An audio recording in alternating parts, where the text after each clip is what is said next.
Chapitre 21. Josaphat se coucha avec ses pères, et il fut enterré avec ses pères dans la ville de David. Et Joram, son fils, régna à sa place.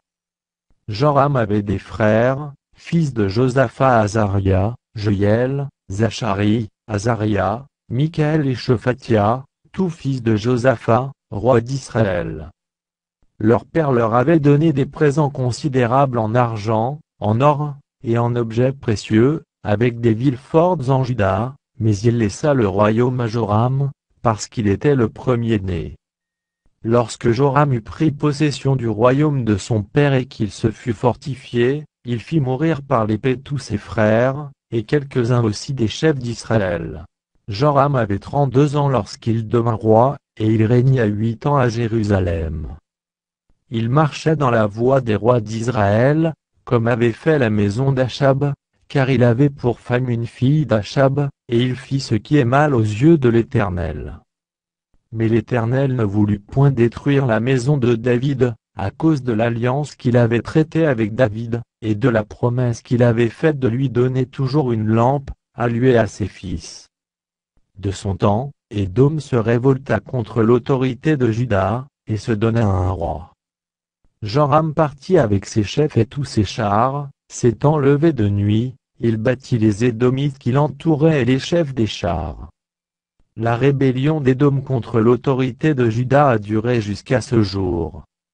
Libna se révolta dans le même temps contre son autorité, parce qu'il avait abandonné l'Éternel, le Dieu de ses pères.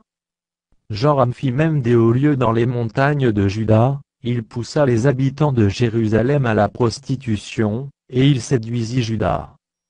Il lui vint un écrit du prophète Élie, disant: Ainsi parle l'Éternel, le Dieu de David, ton père, parce que tu n'as pas marché dans les voies de Josaphat, ton père, et dans les voies d'Asa, roi de Juda. Mais que tu as marché dans la voie des rois d'Israël.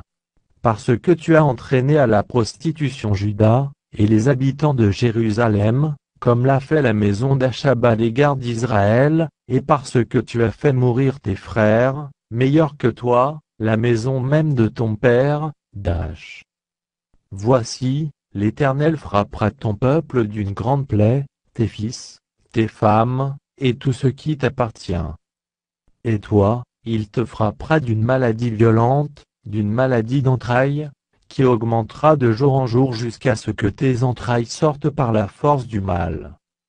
Et l'Éternel excita contre Joram l'esprit des Philistins et des Arabes qui sont dans le voisinage des Éthiopiens.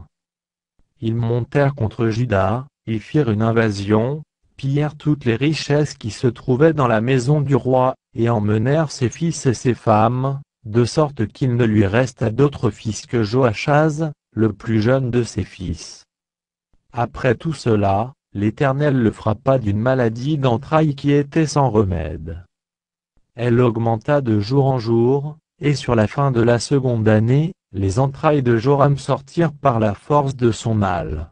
Il mourut dans de violentes souffrances, et son peuple ne brûla point de parfum en son honneur, comme il l'avait fait pour ses pères. Il avait 32 ans lorsqu'il devint roi, et il régna 8 ans à Jérusalem. Il s'en alla sans être regretté, et on l'enterra dans la ville de David, mais non dans les sépulcres des rois.